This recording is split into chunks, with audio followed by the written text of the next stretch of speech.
Приветствую всех на моем канале, меня зовут Эдвард Хомус. Все, кто открывает свое дело, сталкиваются с вопросом, что лучше, ИП или ООО? Какие подводные камни есть и там, и там? Какая форма будет лучше именно для моей деятельности? Чтобы узнать ответы на эти вопросы, я взял интервью у руководителя одного из крупных агентств защиты прав налогоплательщиков. Посмотрев это видео до конца, вы для себя поймете, какая форма будет лучше для вас, а также узнаете много другой полезной информации, например, где зарегистрироваться, чтобы платить налог всего 2%. Итак, поехали! Для того, чтобы выбрать ту или иную форму, нужно сперва понять, каким видом деятельности занимается компания в будущем, потому что у нас есть некоторые виды деятельности, которые обязательно должны иметь форму ООО. Например, ломбарды – это ООО, ИП не может быть ломбардом. Страховые компании – это тоже ООшки. Пенсионные негосударственные фонды – это тоже ООшки. Банки точно так же не могут быть ИП. То есть есть некий перечень по видам деятельности. Например, есть еще и лицензируемые виды деятельности. Лицензии некоторые выдаются только ООшкам. ИПшкам лицензии такие некоторые не выдаются. Поэтому сперва человеку нужно определиться, подпадает ли его вид деятельности под возможность применения ИП. Если да, тогда мы уже садимся и думаем, могу ли я стать ИПшкой, могу ли я стать ООшкой. Раньше мы во главу угла всегда ставили меру ответственности. То есть это та мера ответственности, по которой человек будет отвечать в случае, если он окажется в долгах. Если он залезет в долги, у него появятся кредиторы, то если человек учредил ООО, он будет отвечать по всем долгам своей компании только в размере уставного капитала. А уставный капитал у нас минимальный размер 10 тысяч рублей. И, как правило, у нас люди регистрируют ООшки с размером уставного капитала равным 10 тысячам рублей. Это минимальная сумма. То есть можно наработать кучу долгов, миллионы, миллиарды условно, и сказать: адью, до свидания, я банкрот, вот вам мои 10 тысяч рублей, делайте с ними что хотите, я выхожу из дела. Так мы делали всегда. Точнее, не мы так делали, большинство, очень большое количество предпринимателей несколько лет назад. А что касается индивидуальных предпринимателей, то мера ответственности здесь уже идет личным собственным имуществом. То есть человек, став индивидуальным предпринимателем, если он залезает в долги, то он отвечает всем своим личным имуществом. То есть квартирой, машиной, дачей, земельным участком, всем, что у него есть. И это людей пугало. И они поэтому выбирали судорожно ООО. Тогда у меня всегда возникал в первую очередь вопрос: а почему ты идешь в бизнес? Для того, чтобы кого-то кидать, залезать в долги? Я, например, считаю, что человек должен идти в бизнес, чтобы зарабатывать деньги, выходить на прибыль. А на прибыль можно выходить только в том случае, если мы расплачиваемся по всем платежам. Но вот эта вот колоссальная разница между ИП и ООО, она была раньше, я вот говорю, как пропасть, да? Она сейчас очень резко близится друг к другу. И уже практически сравнялась. У нас есть понятие судебной практики, у нас есть понятие правоприменительной практики. У нас есть понятие субсидиарной ответственности. Как таковая субсидиарная ответственность, она предусмотрена действующим законом уже давным-давно. Но ее на практике не применяли. Поэтому и есть понятие правоприменительная практика. То есть у нас государство буквально, если простым языком сказать, надоело, что компании нарабатывают долги в виде налогов, кидают свои фирмы, открывают новые и начинают работать с новой компанией. Поэтому активно через систему арбитражных судов начали применять субсидиарную ответственность. Что это означает? Это означает, что тот человек, который учредил компанию, если эта компания залезает в долги, то его в рамках дела по банкротству привлекают к субсидиарной ответственности. И уже учредитель своим личным имуществом отвечает по долгам компании. И самый главный минус этой субсидиарной ответственности, если по всем другим долгам, да, у нас есть понятие сроки взыскания. Как правило, они составляют 3 года, да, то от субсидиарки нельзя отречься в течение всей своей жизни. То есть сколько человек будет жить, вот эта субсидиарная ответственность, если он будет привлечен, этот долг будет идти за ним по пятам всю свою жизнь, всю его жизнь. Поэтому эту субсидиарную ответственность сейчас начали уже 2-й год даже третий 19 год пошел, начали активно применять. И соответствующие изменения у нас в отношении налогов ввели в налоговый кодекс. Там указали, что если по результатам проверки компания не оплачивает доначисленные налоги, пени, штрафы в течение 3 месяцев с момента истечения срока добровольной уплаты, то налоговый орган вправе подать в суд на привлечение субсидиарки. И тем самым сейчас вот эта вот колоссальная разница между ИПшкой и ООшкой, она резко, очень сильно приблизилась. Если мы в общем доступе в интернете откроем судебную практику, наберем словосочетание «субсидиарная ответственность», если раньше выходило 1, 2, 3 практики, то сейчас их выходит целый перечень, и очень легко и просто суды начали привлекать к этой субсидиарной ответственности. Это вот первое отличие, да, самое колоссальное, глобальное. Следующее отличие. У нас существует отличие между ИПшкой и ООшкой в тех системах налогообложения, которые они применяют. Например, спецрежимы, да. Есть у нас такой спецрежим, как называется патент. Патент могут применять только индивидуальные предприниматели. ООшки не имеют права сидеть на патенте. У нас есть сейчас действуют налоговые каникулы. Налоговые каникулы тоже точно так же это только индивидуальные предприниматели. ООО не имеет права сидеть на каникулах. Например, если компания открывает частный детский садик, да?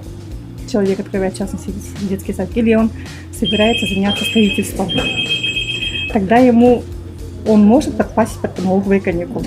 Что тогда ему выгодно? Естественно, выгодно стать ИПшкой. Тогда он может первые 2 года после момента регистрации не платить налог по спецрежиму. Так? Следующее отличие у нас у ИПшек более меньший объем отчетности. У ООшки у нас все обязаны будут сдавать бухгалтерский баланс. Это бухгалтерский баланс мы не сможем составить без применения каких-то специальных бухгалтерских программ, самые распространенные из которых 1С, либо привлечь какую-то аутсорсинговую компанию, либо нанять бухгалтера. А ИПшка, как правило, сдает только налоговую отчетность, и в принципе, поскольку он бухгалтерский учет не ведет, то он может теоретически справиться со всеми отчетностями сам, лично. Дальше, следующее отличие, тоже колоссальное отличие в том, что если мы учреждаем компании, то, конечно же, учредитель намерен получать прибыль, так? Если это ИПшка, то все доходы, которые поступают на расчетный счет к нему в кассу, это является его личным доходом. С этих личных доходов он тратит на нужды компании, оплачивает поставщикам, аренду оплачивает, все налоги свои оплачивает. Если у него есть работники, работникам выплачивает заработную плату, платит все зарплатные налоги. И все, что после этого остается, это и есть его личный доход. И эти деньги, пусть это будет 100 тысяч рублей, пусть это будет 10 тысяч рублей, это будет миллион, миллиард, предприниматель после уплаты всех своих налогов по применяемой системе налогообложения может себе положить в карман, дополнительных налогов при этом не возникает. А если же эта же компания была бы зарегистрирована в качестве ООО, то после уплаты всех налогов, после оплаты всех поставщиков, выплат всех зарплат и так далее, то, что остается у компании в качестве прибыли, учредитель может забрать себе в карман как дивиденды. А если он забирает ее как дивиденды, тогда у него возникает доход у учредителя, и с этого дохода нужно будет заплатить 13% подоходного налога. Точнее, налога на доходы физических лиц. Согласитесь, это колоссальная разница, да? Положить себе в карман миллион, ничего не заплатив, или положить себе в карман 1 миллион рублей, заплатив 130 тысяч рублей в бюджет государства. Вот это еще одна существенная разница. На практике этот вопрос задается каким образом, да? Как мне вывести деньги? Вот вам ответ на этот вопрос. Как вывести деньги официально, законным способом, не нарушая закон. ИПшка выводит, перечисляет себе на карту и тратит деньги туда, куда хочет. Учредителю выводит деньги в качестве дивидендов и платит 13% НДФЛ. Следующая разница. Если же этот учредитель, бывает, мы сам в начале деятельности сами учреждаем компанию, я сам себе директор, сам себе бухгалтер, сам себе уборщица, сам себе делаю производство, услугу. Ну, в общем, один человек во всех лицах, так? И этот один человек, конечно, в ООшке, если это ООО, босс может работать, должен быть обязательно работник. И кто является, как правило, этим работником? Тот же учредитель, тот же директор во всех лицах, да, в единственном лице. А поскольку он является работником, тех денег, которые он получает в виде зарплаты, либо там, как угодно назовите. В общем, с тех денег, которые он будет получать от своей компании, будь то 10 рублей, будь то 100 тысяч рублей, он должен будет заплатить налоги. Это должны быть либо страховые взносы плюс НДФЛ, либо только НДФЛ. Как правило, естественно же, он должен будет показать хоть какую-то заработную плату для того, чтобы у налоговых органов не было претензий в отношении страховых взносов. И здесь получаются дополнительные траты в виде налогов. А у ИПшки, ИПша сам на себя работает, он выводит от предпринимательской деятельности личный доход, и он не облагается никакими дополнительными налогами, как я уже раньше сказала, объяснила. И на сегодня, в свете сегодняшнего дня, еще одно колоссальное отличие между ИП и ИО, это касается, у нас есть закон 115 ФЗ, многие предприниматели с ним сталкивались, многие предприниматели его знают. Это закон, полное красивое название я вам не назову, народное название о противодействии легализации отмывания доходов, добытых преступным путем и финансировании терроризма. Да? То есть этот закон направлен на то, чтобы граждане нашей страны, компании нашей страны не финансировали какие-то нехорошие дела. Мы все думаем, что мы в этом не участвуем. Объясню это очень просто. Как работать 115 ФЗ? Работать этот закон очень просто. Например, я человек, участвую в какой-нибудь финансовой пирамиде. Не будем называть название, да? Есть какая-то некая финансовая пирамида А. Человек сюда вступает, вкладывает туда деньги, привлекает туда людей, и эти люди опять вкладывают в эту пирамиду. Если эта пирамида ножками потом тянется условно в Украину, Сирию и так далее, то наши деньги ушли через пирамиду туда, и, соответственно, этот человек, который хотел всего лишь заработать деньги, принял участие в чем? В финансировании терроризма и так далее. Вот так закон этот работает. По этому закону у нас активно работают банки.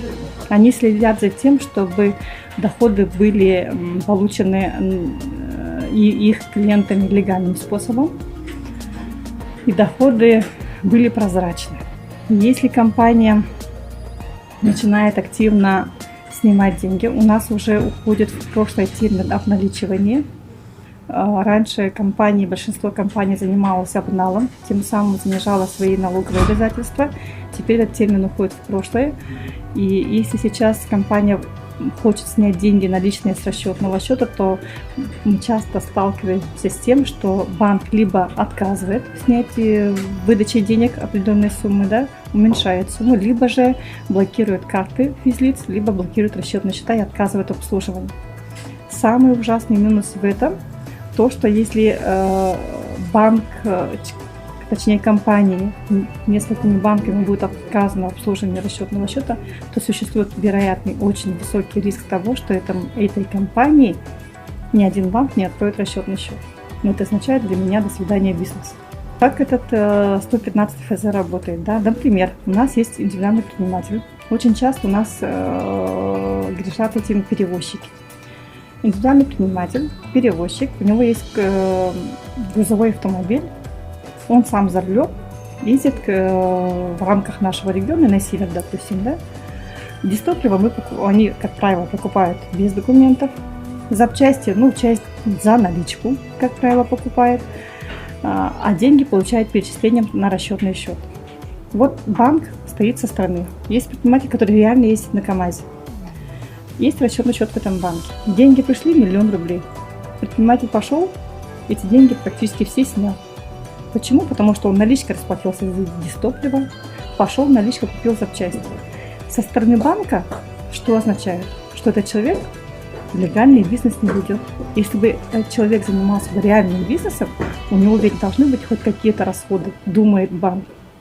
Это первое. Второе, если не так, еще и плюс ко всему к этому, если у предпринимателя по справке из ГИБДД не будет машины, а у него по расчетному счету нету никаких платежей за аренду автомобиля, то опять вопрос встает о легальности бизнеса. Таким предпринимателям очень часто блокируют расчетные счета. То есть, если мы не хотим подпадать под 115 федеральный закон, то мы должны думать о том, чтобы у компании, у предпринимателя были бы некие безналичные платежи, подтверждающие факт ведения деятельности. И это очень часто по 115 ФЗ наша практика показывает, что по большей части претензии к индивидуальным предпринимателям, нежели компании. Потому что когда человек создает компанию ООО, у него, как правило, платежей безналом гораздо в разы больше, чем у индивидуальных предпринимателей. Это вот еще одно отличие. И еще одно отличие я хочу объяснить по поводу того, как влияет форма на порядок пользования деньгами. То есть, насколько легко снимать деньги со своего расчетного счета. Вот я уже сказала, что с ООшки снимать деньги сложно, а с ИПшки можно снять. То есть, в этом отношении предприниматели со своего расчетного счета могут квартплату платить, личные налоги могут заплатить, за детский сад могут заплатить, за школу могут заплатить, квартиру могут с личного расчетного счета купить. То есть какие-то личные расходы сделать безналичными и тратить их безналичным способом. А в отношении ООшки, если учредитель со своего расчетного счета, учредитель, он же директор, будет со своего расчетного счета платить какие-то свои личные расходы, тогда у этого человека возникает доход, который подлежит обложению налогами. И здесь тоже опять колоссальная разница. Поэтому при выборе системы налогообложения, при выборе формы индивидуальный предприниматель либо ООО стоит вот над этими вопросами задуматься и потом уже принять окончательное решение. А что вот является личными расходами? Допустим, если я ООО и хочу карточкой, допустим, воспользоваться, да? И что для меня будет являться как личные расходы, а что будет являться как расходы для компании? У нас сейчас к расчетному счету открывается бизнес-карта. Вот этими бизнес-картами мы стали пользоваться очень часто и очень активно. Почему? Потому что мы не теряем комиссионные при снятии наличных денег с расчетного счета. И если эта бизнес-карта привязана к расчетному счету компании, то строго по этой карте нужно платить только расходы компании. И если по этой карте директор покушал в ресторане, личный расход, то эту сумму он должен либо компании возместить, либо поставить себе как личный доход и заплатить с него налоги, либо удержать эту сумму с заработной платы. А если же предприниматель пошел по бизнес-карте, поел в ресторане, то мы просто эту сумму не учитываем в составе расходов, которые учитываются при налогообложении, например, при упрощенке дохода минус расходов, расходы не включаем. И все, и ничего не делаем. Угу. Кстати, вот вы сказали, что есть такая штучка, как патент и НВД, да? Патент и НВД разные вещи. Да. Патент и НВД. Вот в чем их отличие? И когда их можно получить, и нужно ли их получать? И для чего она это делается? Все спецрежимы у нас придуманы для чего? Для того, чтобы облегчить жизнь предпринимателей, да? Все эти спецрежимы, упрощенка, вмененка, патент, они придуманы для того, чтобы одним налогом заменить несколько налогов. То есть, если компания переходит на вмененку либо на упрощенку, а предприниматель еще и на патент, то он вместо оплаты нескольких налогов платит только один налог. На патент могут переходить только предприниматели, и у нас существует в налоговом кодексе есть закрытый перечень видов деятельности, которые могут переходить на патент, и дано право субъектам дополнять эти виды деятельности по бытовым услугам. То есть мы открываем закон, смотрим наш перечень видов деятельности, смотрим наш вид деятельности, включается туда или нет. И если он подлежит переходу на патент, то мы пишем заявление на патент. Патент действует до конца календарного года и платится двумя платежами. В начале действия патента и в конце действия патента. Никаких отчетностей при этом предприниматель не сдает. Удобство в этом, да. И в очень многих видах деятельности стоимость патента дешевле, чем платить упрощенкой, дешевле, чем платить НВД. Для этого нужно опять сесть и заняться немножко анализом. Что будет выгоднее, патент, упрощенка или вмененка. А что касается НВД, то там тоже закрытый перечень видов деятельности, по которым можно применять НВД. Розничная торговля, общепит, перевозка грузов, пассажиров, ну и так далее. То есть это ограниченный список видов деятельности, в котором мы можем сесть на вмененку. На вмененку могут сесть как предприниматели, так и компании. А что как проще объяснить, что такое вмененка? Вмененка – это единый налог на вмененный доход для отдельных видов деятельности. Давайте мы объясним на примере розничной торговли, да, он понятен более всем. Что такое розничная торговля? Мы представляем сразу себе магазин, в который покупатель заходит и ходит по торговой площади. Стоят прилавки, стоит кассовый узел, Это магазин, да? Государство, когда вводило этот закон, посчитало, если человек, компания занимается розничной торговлей, и торговая площадь этого магазина не превышает 150 квадратных метров, есть ограничения, то он может перейти на вмененку. При этом он придумал такой термин, как вмененный доход. То есть, если это розничная торговля, то с 1 квадратного метра торговой площади государство посчитало, в среднем предприниматель получает в месяц выручку 1800 рублей с квадратного метра. Соответственно, если у компании магазин 10 квадратных метров, мы 10 квадратных метров умножаем на 1800. Это получается 18 тысяч в месяц. Умножаем на 3, можно калькулятор взять? Да, конечно.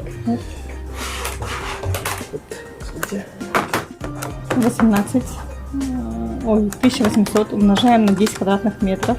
Это в месяц. А налог мы платим каждый квартал, умножаем на 3. Это будет квартальная сумма 54. Это будет уже у нас базовая доходность. Но поскольку у нас доходы в городе Якутске одни, с 1 квадратного метра, с тем же ассортиментом магазин, например, продукты питания, да, а где-то в поселке Тикси с 1 квадратного метра, поскольку население меньше и так далее и тому подобное, естественно, доход будет ниже, да? Поэтому придумали специальный коэффициент, который учитывает территориальные особенности.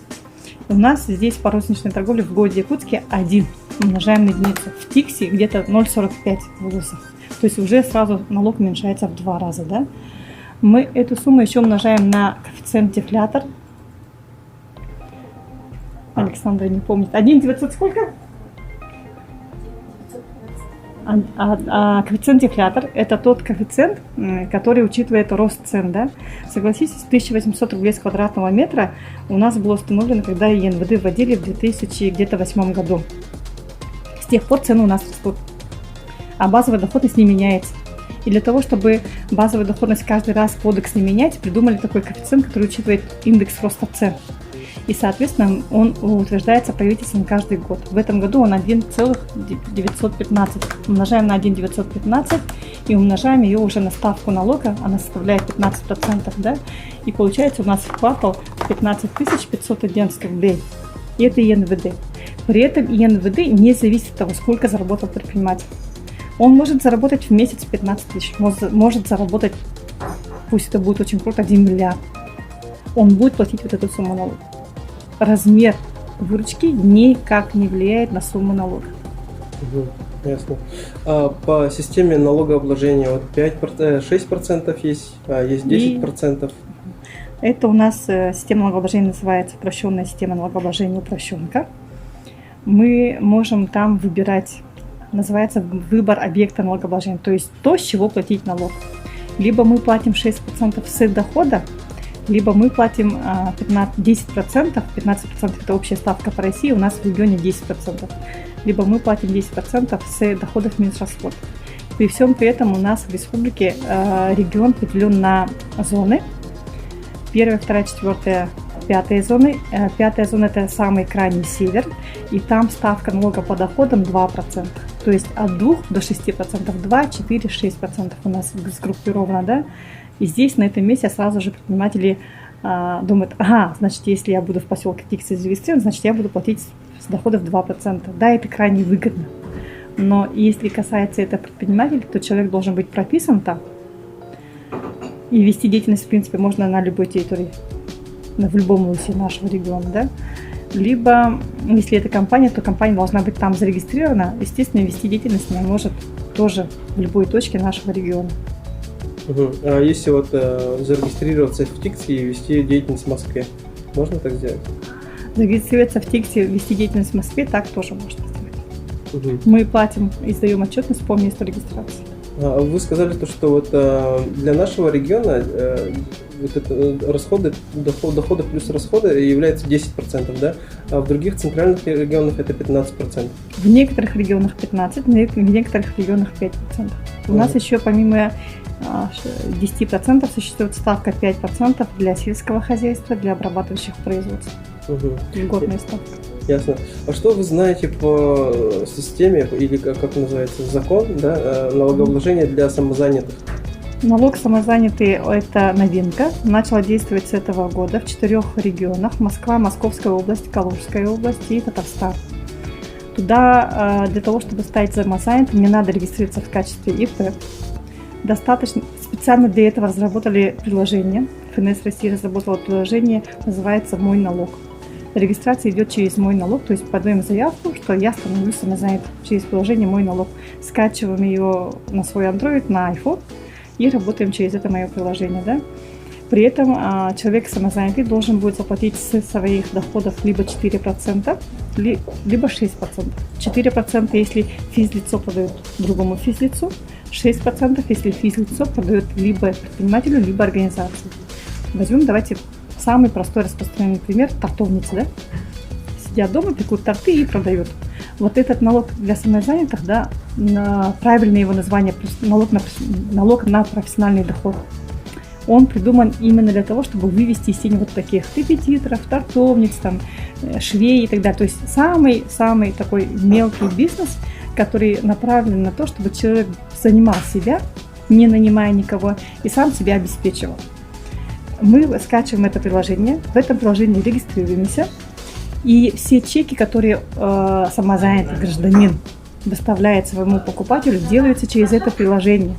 Тогда, например, торговница продала сегодня 2 торта, да? И эти чеки она сформировала в приложении «Мой налог». Потом в конце, ежемесячно она должна платить. И налоговая потом уведомление скидывает на это же приложение и говорит: с вас столько-то налогов. И эту сумму налога должен человек платить ежемесячно. Интересно, кто будет платить эти налоги? И работает ли эта система вообще сейчас? Ну, эта система работает введена только в 4 регионах. Если спрашивать мое субъективное мнение, очень часто этим же торговницам, да, выгодно будет сесть на упрощенку и платить 0 налогов. Почему? Потому что у нас, если есть, допустим, человек, который пекет торты дома, да, доходы невысокие, в год, допустим, какая-то сумма денег, да, если примерно перекинуть, допустим, она в год заработала 500 тысяч дохода от тортов. Ну, сидит девушка по уходу за ребенком, дополнительно что-то делает, да, хочет делать, хочет не делает, 500 тысяч рублей доход у нее в год. Пусть она села на упрощенку, умножаем ее на 6% с доходов, это будет 30 тысяч рублей. Вот эти 30 тысяч рублей мы можем уменьшить на страховые взносы за себя, если она ИПшка. Почему? Потому что это ее будущая пенсия, да? Составляет она в этом году 36 тысяч рублей с копейками. Если от 30 тысяч мы отнимем 36, то упрощенка будет 0. Но в итоге она заплатит все равно страховые взносы за себя. Это ее будущая пенсия. А мое же стойкое мнение, отличие ИПшек от самозанятых, да, точнее самозанятых от ИПшек, самозанятые страховые взносы за себя не платят. Но это означает, что человек лишен будущей пенсии, какая бы она минимальная ни была. Просто я смотрю на пенсионеров и думаю, что им даже 10, 15 и 20 тысяч пенсий очень нужны. Потому что человек в возрасте не способен себя заработать, не способен себя обеспечить, нежели как пенсии, да? А самозанятые – это лишение пенсии. Если человек, торговница, решает для себя всю жизнь быть самозанятой, да, она молодая, да, она зарабатывает, да, она платит не очень много налогов, круто, она не предприниматель, но наступит день, когда человек станет пожилым, ему нужна будет эта пенсия, а пенсии не будет, или будет какая-нибудь по старости. А если он ИПшка, то у него хоть какая-то пенсия есть. Мне кажется, люди, может быть, 20-летние об этом думать не будут, но люди, которые уже близко к пенсии, наверное, будут об этом думать. И я не знаю, этот эксперимент удастся или не удастся, поскольку ставка налога, она не такая уж и маленькая. 6%, те же 6% с доходов по продаже юрлицам и ИПшки, 4% по продаже физлицам. А зарегистрируется человек в ТИКСе, у него 2%. Угу. Я не знаю, насколько он будет эффективным. Мне кажется, он будет не очень эффективным. Ясно. Когда человек, вот, допустим, регистрируется как самозанятый, ему обязательно открывать юридический счет или можно как дебетовой картой пользоваться? Можно пользоваться картой. То есть как физлицо, да? Да. Ага, ясно. А еще какие подводные камни есть, когда вот человек выбирает именно систему налогообложения? Вот, допустим, 10% или 6%? Или... Там подводных камней очень много. Это нужно каждый раз сидеть, разбираться на примере. Мы сталкивались. Я просто тогда расскажу пример из практики, да? Мгм. Это пример из практики налог ЕГТ. К нам обратился предприниматель, который уже много лет занимается производством кондитерских хлебоблочных изделий, то есть кондитерка, да? И всю жизнь человек сидел на упрощенке, заплатил там сотни тысяч налогов, за несколько лет миллионы. Когда этот человек обратился к нам, увидев его вид деятельности, я сразу подумала, а почему сидит этот предприниматель на упрощенке? Если же по этому же виду деятельности можно перейти на патент. А стоимость патента, если мне память не изменяет, в год 9 тысяч рублей. Она переплатила миллионы налогов. Вот на этом примере сразу ярко видно, что правильный выбор системы налогообложения колоссально влияет на сумму налогов, которые мы платим в бюджет. Это очень часто встречается, это опять же мой вывод, это очень часто встречается в тех случаях, когда речь идет о предпринимателях, которые уже давно работают, и они единожды когда-то, проанализировав для себя, выбрали ту или иную систему налогообложения. Но потом же у нас законы меняются, что-то меняется, что-то новое вводится. А они как сели и сидят.